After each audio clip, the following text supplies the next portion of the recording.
बाहेर पाऊस चालू आहे आणि आतमध्ये गरम गरम मस्त काहीतरी शिस्त आहे। कोल्हापुरातील बेलबाग एरियामध्ये चालू झालेला आहे बेलबाग डायनिंग। या ठिकाणी एकदम घरगुती पद्धतीचं नॉनव्हेज जेवण मिळते। चला तर मग बघूया, आतमध्ये जाऊया। या ठिकाणी इंटेरियरचा भपका नाही, पण साधेपणा आणि चविष्टपणा भरपूर आहे। या ठिकाणी चिकन फ्राय, मटन फ्राय आणि तांबडा पांढरा रस्सा अगदी कोल्हापुरी मिळतो। आजीच्या हातची गरम गरम टम्म फुगलेली चपाती खाण्यात मजा काय वेगळीच आहे। ग्राहक आल्यावर गरम गरम तयार करून दिलं जातं, आधीपासून करून ठेवलं जात नाही। मटनचा खिमा सुद्धा थाळीमध्ये मिळतो। खवय्ये येत होत्या आणि थाळ्या लावल्या जात होत्या। थाळीबरोबर इंद्रायणी स्पेशल राईस आहे, कांदा लिंबू, हा मटनचा खिमा, अंडा करी, कोल्हापुरी तांबडा रस्सा, घरगुती चटणीचा, कोल्हापुरी पांढरा रस्सा, मटन फ्राय, चिकन मसाला, इंद्रायणी राईस, घरगुती चपाती आपल्या। ही आहे बेलबाग स्पेशल मटन थाळी 330 रुपयाला, अगदी भरगच्च भरलेली। चिकन मसाला थाळी 180 रुपये। ही आहे 270 रुपयाची थाळी।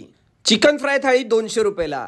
तर मटन स्पेशल थाळी घेतलाय, टेस्ट एक नंबर आहे आणि उत्कृष्ट असं घरचं जेवण असल्यासारखं इथे फील येतं। जेवण तर एक नंबर आहे। चालू केल्यापासून बेलबाग डायनिंगला तिसऱ्यांदा यायला लागलो आता। घरगुती चव एक नंबर आहे। फॅमिलीसाठी वेगळी बैठक व्यवस्था आहे।